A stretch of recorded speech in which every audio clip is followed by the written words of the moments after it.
জেরুজালেমের আকাশে আবারও কালো মেঘের ঘনঘটা। আল আকসা মসজিদের পবিত্র চত্বরে আবারও আনাগোনা শুরু করেছে দখলদার ইসরায়েল। পুলিশি প্রহরায় মসজিদের প্রাঙ্গণে প্রবেশ করছে একদল ইসরায়েলি। ঐতিহ্যের মিনারে যেন বাজছে অশনি সংকেত। দখলদারদের পদভারে কেঁপে উঠছে মসজিদের দেওয়াল। একই সময়ে গাজার পশ্চিম তীরে ইসরায়েলি বাহিনীর আগ্রাসন আরও তীব্র হয়েছে। সেখানে রক্ত আর বারুদের গন্ধ। মানবাধিকার আজ বন্দী, দিশেহারা হয়ে কেবল মুক্তির প্রহর গুনছে গাজার নিপীড়িত মানুষেরা। স্থানীয় মুসলিমরা বলছেন, ইসরায়েলের কট্টরপন্থীদের মধ্যে অন্যতম রাব্বি শিমশন আল বইমের নেতৃত্বে পুলিশের কঠোর পাহারার মাধ্যমে আল আকসা মসজিদ প্রাঙ্গণে প্রবেশ করে একদল ইসরায়েলি। এই সেই আল বইম যিনি আল আকসা ধ্বংস করে সেখানে একটি ইহুদিদের উপাসনালয় নির্মাণের প্রকাশ্য সমর্থক। তার এমন কার্যকলাপে ক্ষুব্ধ স্থানীয়রা মুসলিমদের তৃতীয় পবিত্রতম স্থান আল আকসায় এই অনুপ্রবেশকে উস্কানিমূলক হিসেবে দেখছেন স্থানীয় মুসলিমরা। মসজিদে প্রবেশকালে ফিলিস্তিনি মুসল্লিদের উপর কঠোর বিধিনিষেধ দেয় ইসরায়েলি বাহিনী। অনেক মুসল্লির অভিযোগ, মসজিদের গেটে তাদের পরিচয়পত্র বাজেয়াপ্ত করা হয়েছে। এমনকি পবিত্র স্থানটিতে হাতে গোনা কিছু মানুষকে ছাড়া মুসলিমদের প্রবেশ করতে দেওয়া হচ্ছে না।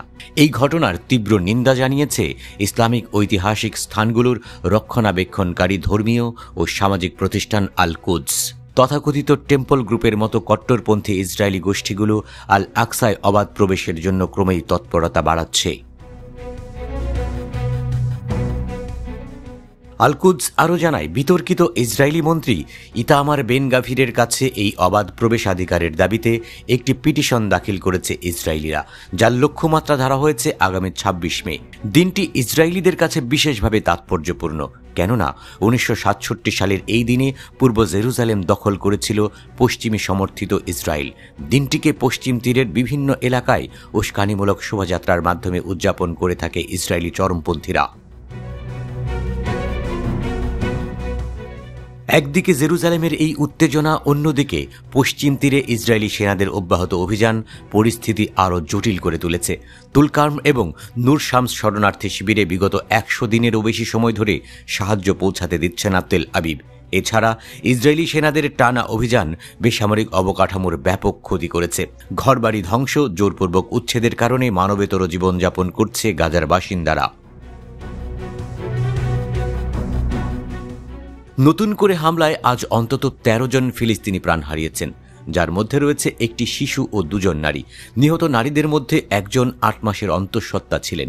এই পরিস্থিতিতে প্রায় ৪,২০০ পরিবার অর্থাৎ প্রায় ২৫,০০০ মানুষ বাস্তুচ্যুত হয়েছেন। গত ৪৮ ঘণ্টায় ইসরায়েলি বাহিনী বেশ কয়েকজন ফিলিস্তিনিকে আটক করেছে এবং তাদের বাড়িঘর ভেঙে দিয়েছে। আটকদের মধ্যে রয়েছে ফিলিস্তিনি সিভিল ডিফেন্সের কর্মকর্তা আহেদ ফাতাল্লাহ আল হামশারি এবং ইসাম উদেহ।